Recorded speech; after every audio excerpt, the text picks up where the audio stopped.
안녕하세요, 여러분. 오늘은 우리가 잘 아는 화려한 도시, 도쿄의 역사를 깊이 있게 풀어보면서 동시에 꼭 가볼 만한 역사적인 관광지도 함께 소개해드리겠습니다. 작은 어촌 마을이었던 에도가 어떻게 세계 최대의 도시권, 도쿄로 성장했는지, 그리고 그 발자취를 오늘날 어디서 만날 수 있는지 함께 시간여행을 떠나보시죠. 1. 에도의 탄생과 성장. 에도성에서 도쿄 황궁까지. 1603년 세키가하라 전투에서 승리한 도쿠가와 이에야스가 맞불을 열면서 작은 어촌 마을이었던 에도는 일본의 정치 중심지로 탈바꿈하게 됩니다. 그 중심에 있었던 것이 바로 에도성이죠. 당시 에도성은 단순한 성이 아니었습니다.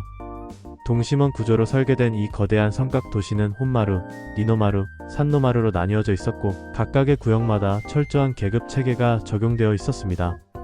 가장 안쪽인 혼마루에는 쇼군이 거주했고 바깥쪽으로 갈수록 지위가 낮은 무사들이 살았죠. 오늘날의 도쿄 황궁은 바로 이 에도성의 혼마루와 니노마루 터 위에 세워졌습니다. 메이지 유신 이후 천황이 교토에서 이곳으로 거처를 옮기면서 황궁이 된 것이죠. 황궁을 방문하시면 당시 에도성의 웅장함을 여전히 느낄 수 있습니다. 특히 니주바시는 일본을 상징하는 대표적인 풍경으로 석조 아치교와 철교가 조화를 이루며 에도 시대의 건축미를 보여줍니다. 황궁 동쪽 정원은 일반인에게 개방되어 있어 에도성의 혼마루와 니노마루 터를 직접 걸어볼 수 있습니다. 에도 시대는 단순히 정치의 시대만이 아니었습니다. 260여 년간의 평화 속에서 서민 문화가 크게 꽃피었죠. 가부키와 우키요에 하이쿠 같은 전통 예술이 이 시기에 완성되었습니다. 이러한 문화의 중심지였던 가부키자 극장은 현재도 긴자에서 운영되고 있어 400년 전통의 가부키 공연을 직접 감상할 수 있습니다. 또한 도쿄 국립박물관에서는 당시의 우키요의 작품들을 전시하고 있어 에도 시대 서민들의 삶과 문화를 생생하게 만나볼 수 있습니다. 도쿄의 탄생. 메이지 유신과 아사쿠사의 변천. 1868년 메이지 유신은 일본 역사상 가장 극적인 변화의 순간이었습니다. 260여 년간 이어진 토쿠가 막부가 무너지고 천황이 정치의 전면에 나서면서 에도는 동쪽의 수도라는 의미의 도쿄라는 새 이름을 갖게 됩니다. 이 시기 도쿄는 급격한 서구화의 물결에 휩싸였습니다. 긴자 일대에는 서양식 벽돌 건물들이 들어서기 시작했고 가스등이 설치되어 문명 개화의 상징이 되었죠.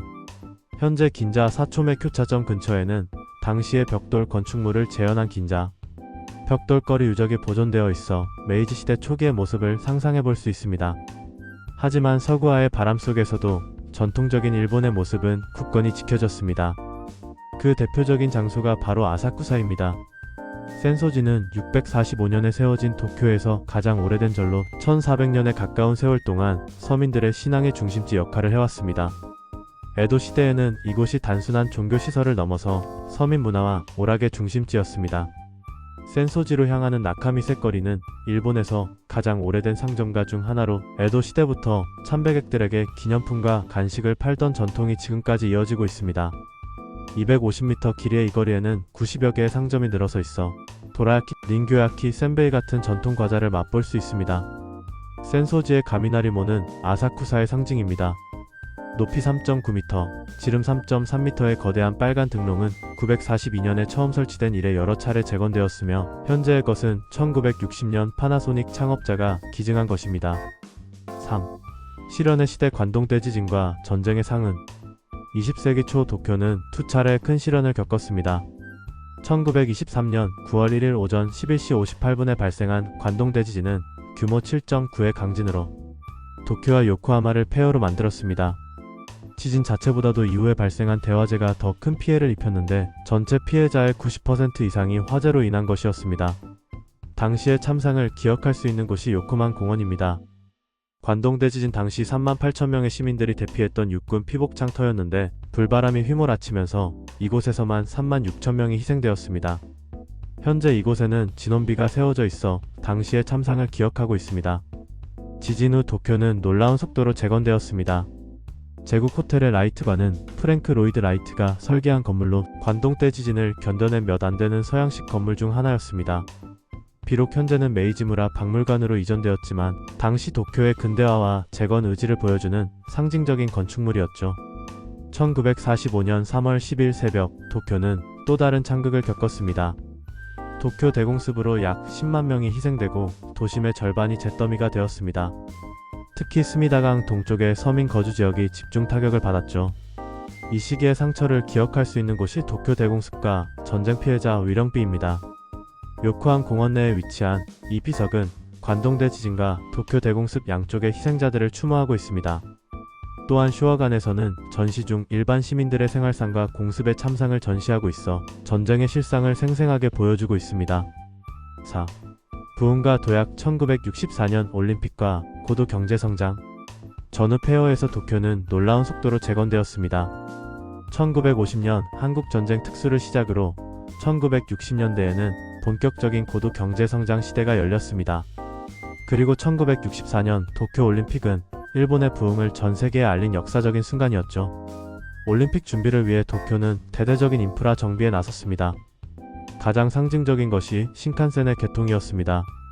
1964년 10월 1일 올림픽 개막 9일 전에 개통된 홋카이도 신칸센은 도쿄와 오사카 사이를 4시간으로 단축시키며 꿈의 초특급이라 불렸습니다. 도쿄역은 이러한 근대화의 중심지였습니다.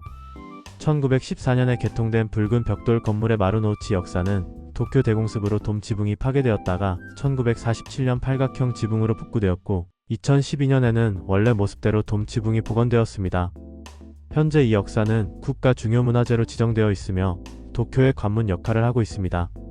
올림픽 당시 건설된 시설들도 여러 곳이 남아 있습니다.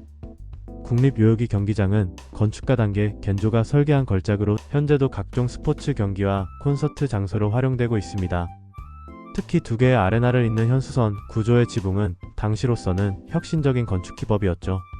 도쿄올림픽 박물관은 신주쿠의 일본올림픽위원회 빌딩 내에 위치해 있어 1964년 도쿄올림픽의 감동을 다시 느낄 수 있습니다. 성화봉숭 토치부터 당시의 포스터, 경기 영상까지 올림픽의 모든 것을 만나볼 수 있죠. 버블 경제와 현대 도쿄의 형성. 1980년대 일본은 재팬 에즈 넘버원이라 불릴 정도로 경제 대국으로 부상했습니다. 이른바 버블 경제 시기였죠. 도쿄의 땅값이 천정부지로 치솟아 도쿄를 팔면 미국 전체를 살 수 있다는 말까지 나올 정도였습니다. 이 시기 도쿄에는 초고층 빌딩들이 우후죽순 들어서기 시작했습니다. 신주쿠 부도심이 형성된 것도 이때입니다. 1991년에 완공된 도쿄도청사는 높이 243m로 당시 일본에서 가장 높은 건물이었습니다. 건축가 단계 겐조가 설계한 이 건물은 노트르담 대성당을 연상시키는 독특한 디자인으로 유명하며 45층 전망대에서는 도쿄 전경을 무료로 관람할 수 있습니다. 긴자는 이 시기 일본 최고급 쇼핑거리로 자리 잡았습니다. 미키모토 진주, 와코 백화점, 긴자, 식스 등 명품 브랜드들이 몰려들면서 버블 시대의 소비 문화를 상징하는 장소가 되었죠.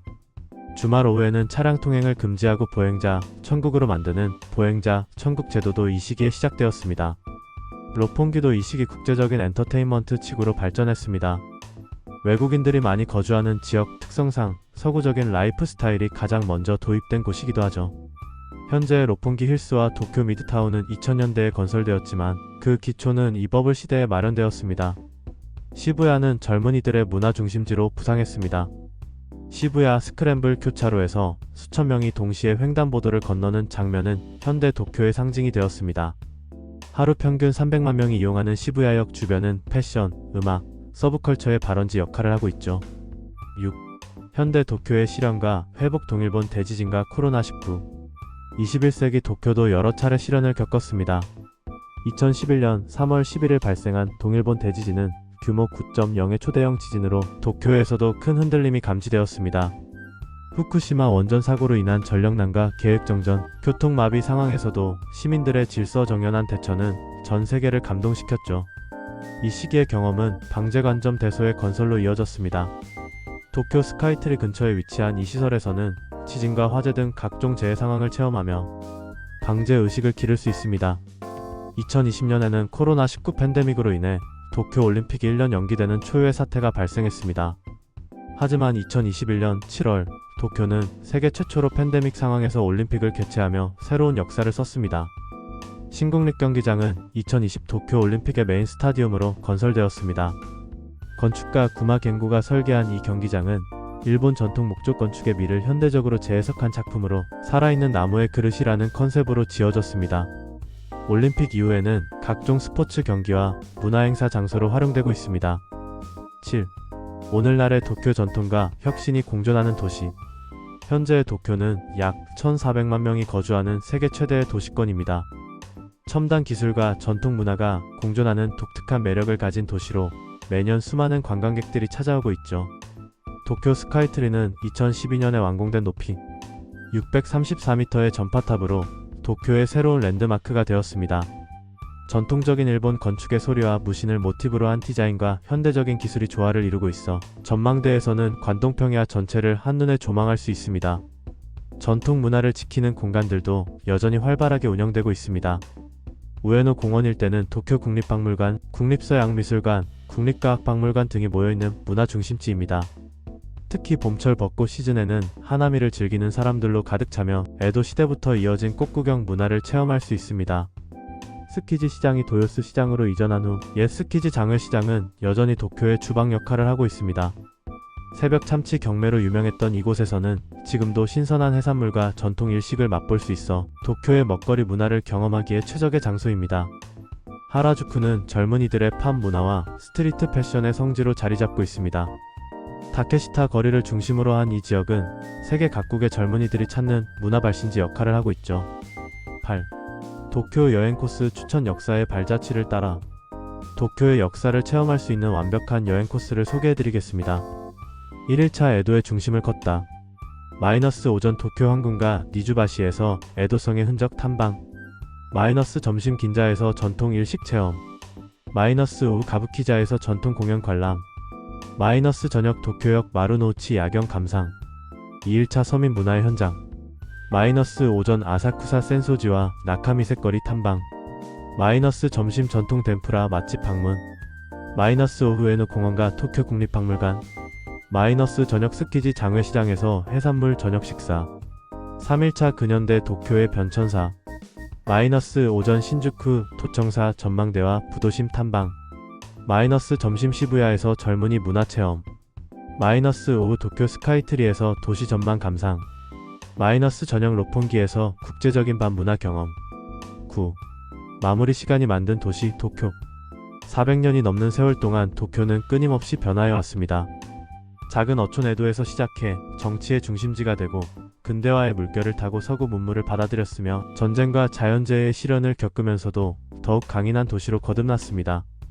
오늘날의 도쿄는 단순한 대도시가 아닙니다.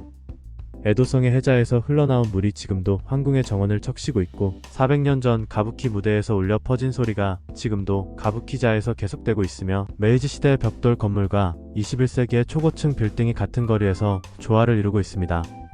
여러분이 도쿄를 방문하신다면 그 화려한 네온사인과 쇼핑몰 뒤에 숨어있는 시간의 층위를 함께 느껴보시기 바랍니다. 센소지의 향 연기 속에서는 에도 시대 서민들의 소망이, 황궁의 해자에서는 쇼군들의 역사가, 도쿄역의 붉은 벽돌에서는 근대 일본의 꿈이 여전히 살아 숨쉬고 있을 테니까요. 역사를 아는 만큼 여행은 더욱 깊어집니다.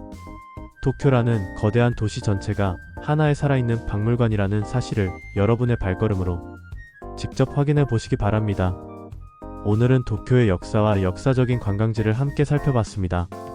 이 영상이 여러분의 도쿄 여행에 도움이 되셨다면 좋아요와 구독 부탁드리고 댓글로 궁금한 점이나 다음에 다뤘으면 하는 주제도 알려주세요.